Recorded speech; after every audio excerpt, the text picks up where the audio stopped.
dari pemilik saham disetujui bahwa tanggal 11 nanti jadi opening untuk Championship League. Kick-off-nya ditetapkan 11 September. Terpilih pertandingannya PSIS lawan PSPS dengan kriteria bahwa premium stadium, jadi stadion yang dianggap terbaik di antara stadion-stadion lain yang terbaik. Kemudian aspek komersialnya juga memadai dan ada aspek lain yang dipertimbangkan. Terpilihlah PSPS, PSIS lawan PSPS, dan itu juga di RPS biasa ya diminta persetujuan untuk dari pemilik saham disetujui bahwa tanggal 11 nanti jadi opening untuk Championship League di Semarang. Oh ya, PT Liga Utama Indonesia ini juga diantaranya menjalankan kompetisi Elite Pro Academy, karena sekarang kan gabungan ya Super League dengan Championship. Ya nanti detailnya ada di rilis ya, mana yang di tier 1, mana yang di tier 2. Bang, ada 2 klub Championship yang tidak bermain di kandangnya ya, Persipura dan juga PSBS Biak yang di Stadion Joko Samudra. Sebelumnya katanya ada kabar ada pengurangan poin 1 kalau dia tidak main di Stadion kandang kotanya. Konfirmasi, artinya 2 klub.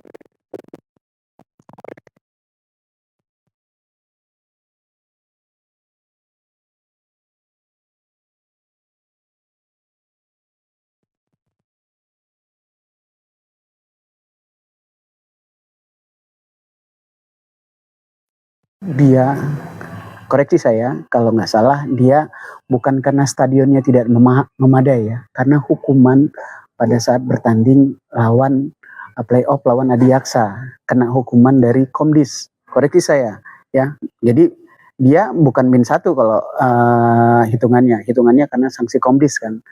Di putaran pertama tidak boleh jadi tuan rumah. Tentunya beda dengan PSBS Biak ya. Dia dari Super League memang kemarin itu kan memang tidak bertanding di home-nya. Nah, kalau klub tidak bisa menyediakan home, nah itu ada berangkat dengan -1. Saya kira ada beda ya Persipura dengan PSBS. Ya koreksi saya, seingat saya itu Persipura itu terkena hukuman Komdis karena pertandingan terakhir lawan Adiaksa kalau nggak salah ya. Kalaupun ada minnya, nanti kita cross check ya. Mungkin bukan karena home base-nya ya dan gitu. Nanti bisa dicek. Nanti kan akan dikirim ada beberapa klub. Ada yang sudah pasti hukumannya -1, ada yang masih potensi. Jadi potensi itu kalau dalam batas waktu tertentu mereka mampu, kan klub licensing ini dikasih batas tempo ya, sampai kapan. Yang utama kan aspek finance, harus ada finance-nya yang cukup memadai. Di antaranya kalian mungkin sudah tahu harus store modal untuk deposit dan segala macam. Kalau itu tidak memenuhi kan potensi akan -1. Dan kalau nggak salah sih PSBS itu udah -4 ya. Ada beberapa dari 5 aspek itu ada 4 aspek yang tidak terpenuhi kan gitu. Tapi ada yang tambah ya gitu kan, ada yang tambah klub yang lain gitu. Kalau update yang PSBS kan masih ada selokan di FIFA ya. Itu diantaranya kan yang kalau tidak selesai pada ininya kan potensi tambah lagi -1. Sekarang kan betul-betul rigid ya, baik PT Liga Indonesia Baru maupun Liga Utama Indonesia betul-betul aturan diperketat ya, sesuai standarnya AFC yang nanti jadi standarnya Super League dan Championship, agar kompetisi kita ini jadi sehat dan semakin lama semakin membaik gitu. Terkait supporter away di Championship ini bagaimana Pak? Masih sesuai dengan yang disampaikan, jadi sama seperti Super League ya, kita tunggu dulu disahkannya regulasi aturan mainnya. Jadi untuk away supporter tentu ada kriteria yang harus dipenuhi. Utamanya kalau untuk away supporter adalah kesiapan dari LOC-nya, tuan rumahnya, siap nggak gitu. Nah, kesiapannya itu kan diatur macam-macam, diantaranya mulai dari stadionnya, kemudian keamanannya, dan yang paling utama nanti tentunya adalah izin dari polisi, dilihat dari historical rivalry antar klub itu kan gitu. Kalau memang historinya tidak memungkinkan kan gitu kan, dari awal tidak direkomendasi. Kalaupun direkomendasi, klubnya harus siap, tuan rumahnya harus siap untuk menerima supporter sesuai dengan regulasi juga. Nanti kan ada 5-8% dari penonton tamu yang diizinkan. Pak, balik lagi Pak ke LUI. Untuk penamaan kenapa Liga Utama, apakah ada nilai historisnya seperti dulu kan ada divisi utama, atau bagaimana pertimbangan?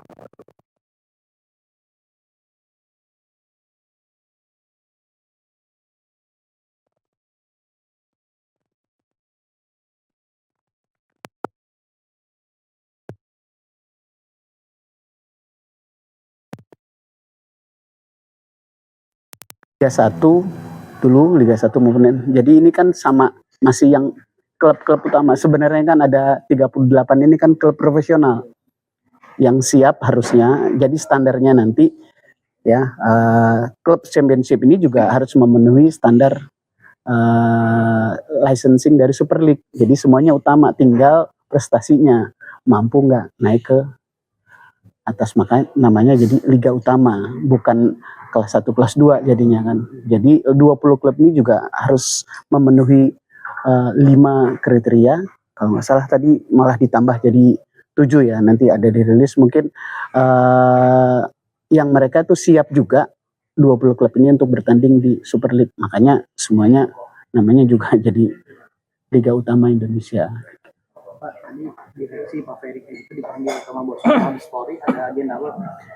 Dalam prosesi perizinan dan lain-lain ya sudah jalan kan, tapi namanya komunikasi koordinasi selalu dilakukan. Jadi anytime kalau pemilik rekomendasi dan perizinan kegiatan ini memanggil, baik PT Liga Indonesia Baru maupun Liga Utama Indonesia, ya selalu harus berkoordinasi gitu untuk ya koordinasi ya untuk supaya semuanya smooth, terutama kan nanti untuk opening baik Super League maupun Liga Utama.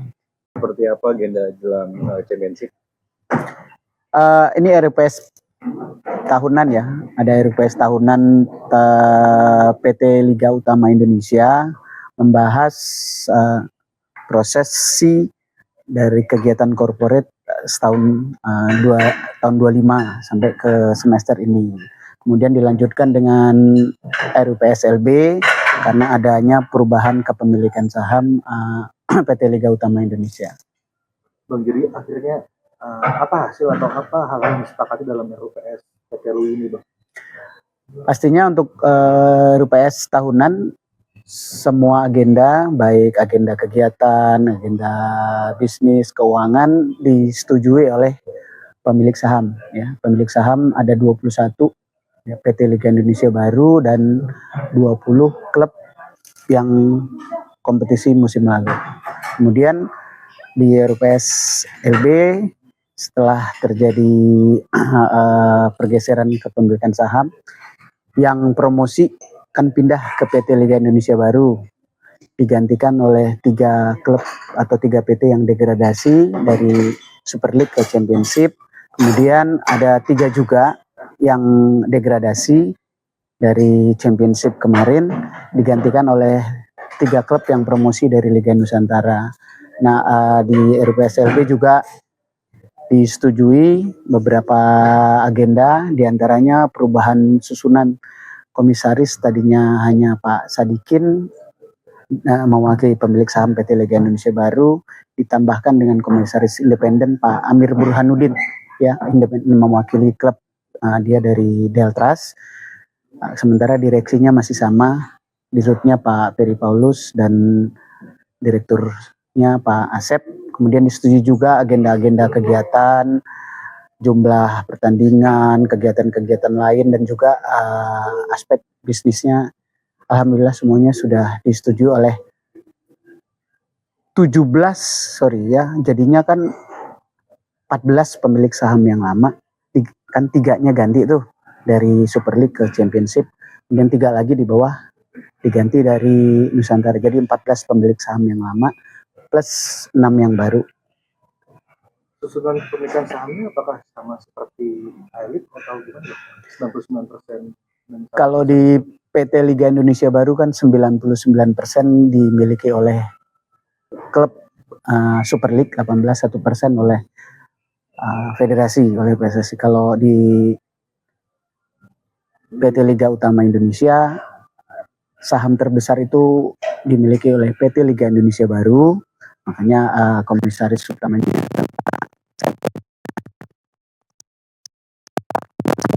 kecil di bawah 50% itu Pak, penegasannya Pak, jadi kapan gitu? tahun lalu ya di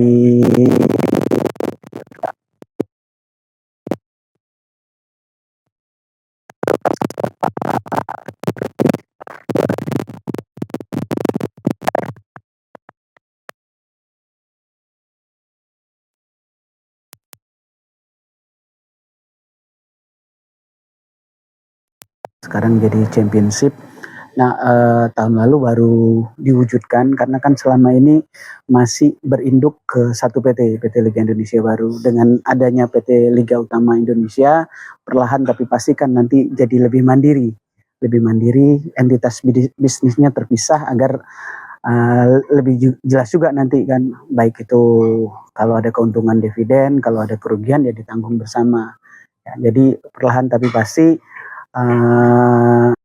ini terjadi pemisahan badan hukum untuk Super League maupun Championship. Jadi ininya dari Kongres yang 2023 ya. Bang, selain RUPS, gimana plan untuk championship musim depan? Kapan kick off, siapa lawan siapa, kemudian gimana regulasi soal pemain asing dan pemain mudanya? Masih sama ya, kemarin sudah di sounding, di sini disahkan di RUPS saja. Jadi kan dari 20 klub masih sama, dibagi dua grup, dua wilayah, masih dengan juara grup masing-masing itu lolos ke Super League dan nanti bertanding di tempat yang playoff yang di netral. Yang ini kan nanti ditentukan dari berdasarkan poin ya, masih sama, hanya perubahan di playoff peringkat 2-nya, peringkat 2 nanti di I-League yang akan menentukan di tempat yang netral, tidak berdasarkan poin, dan masih sama, peringkat 10 akan degradasi, peringkat 9 akan playoff untuk degradasi, yang menang akan bertahan. Nah, ini juga akan di tempat yang netral. Jumlah pertandingan sama, 273 pertandingan dengan triple round robin setelah double round robin plus satu yang dia nantikan sesuai peringkat untuk tuan rumahnya. Jadi kalau yang peringkatnya di atas dia 5 kali home, 4 kali away. Kalau yang lainnya kan sama 9, double round robinnya sama 9 kali home, 9 kali away. Gitu. Gak sempet baca? Dengerin aja, klik icon text to speech di okezone.com.